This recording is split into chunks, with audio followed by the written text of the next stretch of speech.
Hello, welcome to Mark Collections. Ang coin po natin ngayon ay itong 1978 10 centimos ng Pilipinas. Ito pong coin na ito ay kasama sa ang bagong lipunan series or ABL series.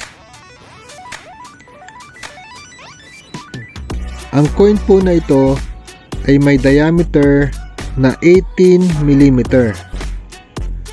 Ang kanya pong weight ay 2 grams. Ang kanya naman pong thickness ay 1.3 mm.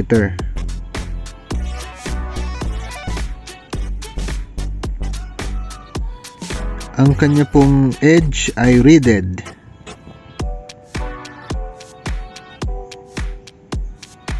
Yan.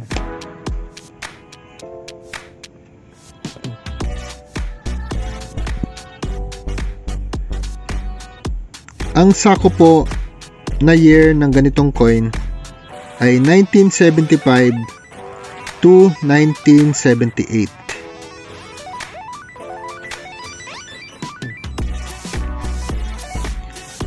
Ito po ay 1978. Ang mintage po nitong 1978 10 centimos ay 60,042,000.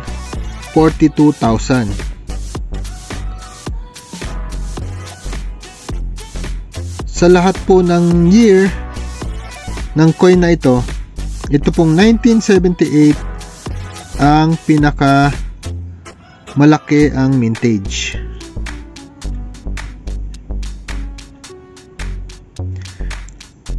So ito po yung kanyang obverse.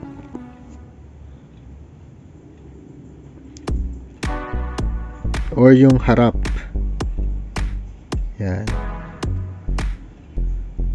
So sa taas ay mababasa po natin yung Republika ng Pilipinas. Sa gitna naman ay makikita natin yung head ni Francisco Baltazar. Pati po yung pangalan niya ay nakasulat, Francisco Baltazar.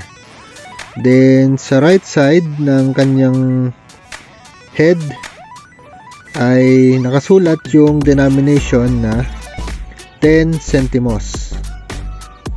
Yan. I-check naman po natin yung reverse or yung likod.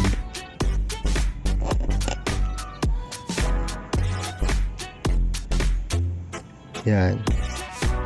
Yan naman po yung kanyang reverse. Sa taas po ay mababasa natin yung nakasulat na ang bagong lipunan. Then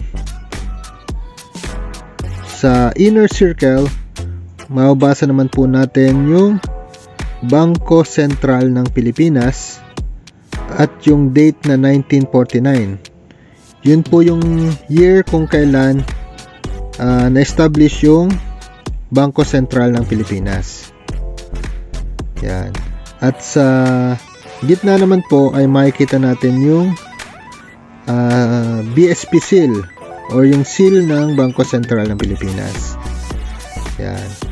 Then sa baba naman po ay makikita natin yung year of minting na 1978. Yan. Okay, so check po ulit natin yung obverse. Balik natin sa obverse or dun sa harap. Yan. I-compare po pala natin siya sa current 1 piso coin natin ng Pilipinas. Ito pong nasa left side, ito po yung current 1 piso ng Pilipinas. Yan po yung comparison ng kanilang size. Ayan.